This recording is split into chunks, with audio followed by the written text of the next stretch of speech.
Hey, I want to give a story from a coach's perspective, also from a parent's perspective as well. I hope this can help some parents, some players, some coaches along your journey.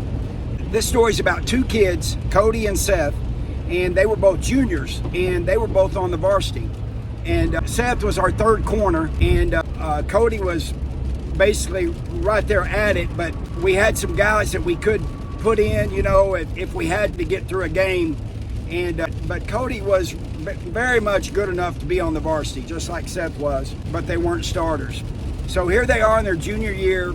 They're riding the pine, and it's discouraging for them. And so Cody comes to us or to the head coach and says, "Hey, coach, is there any way I can, play on the JV, develop? I feel like I'm just kind of sitting around, not doing much." And we had a way to do that with Cody, so the head coach said, "Yeah," and we were able to do it. Well, with Seth, we really couldn't do that with Seth because he was our third corner. Like literally, he was the guy that would need to go in for sure.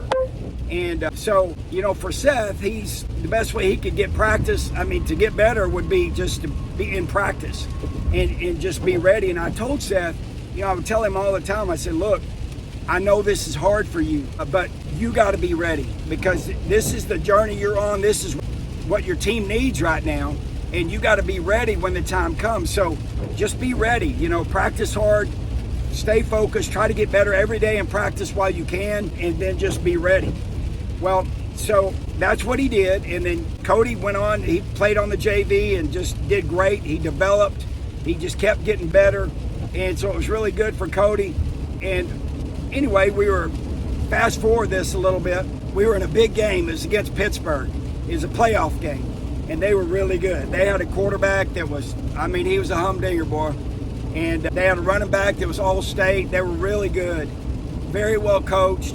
And anyway, so we're playing. It was very cold that night. I remember that night well. And anyway, our corner goes down, and I'm looking on the sidelines, and I'm looking for Seth to send him in, and I'm starting to panic because I can't find him. Well, he went out on the field. As soon as our corner went down, he ran out there. And anyway, so he was ready to go, and I was really proud of him for that.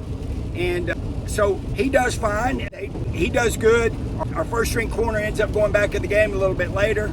But anyway, Seth stepped up when he needed to, and they didn't hurt us at all, and he did good.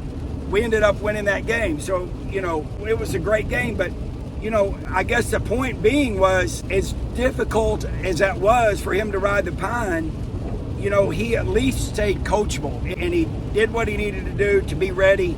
And I was just so proud that he ran out there before I could even find him. And just to backtrack a little bit, it was very hard because during the season when he's riding the pine, and his mama is telling me, she just, it kind of breaks your heart for your kid to practice like that and then just not ever get to play. And so she's kind of giving it to me a little bit, not too bad, but a little bit.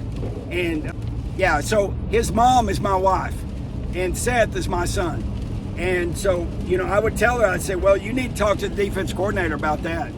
And I was the defense coordinator. So anyway, both of those kids, both Cody and Seth, went on their senior year, and they played lights out their senior year and really were great players for us on our varsity. And both of them were all district. And anyway, two different journeys, and you got kids that may be on either one of those. And I've told that story so many times throughout my 30 years of coaching, just to be ready and just really try to put the team first, as difficult as it may be. But anyway, I hope this story helps if you're going through that as a player, as a parent, as a coach. Anyway, I hope that encouraged you. Have a good day.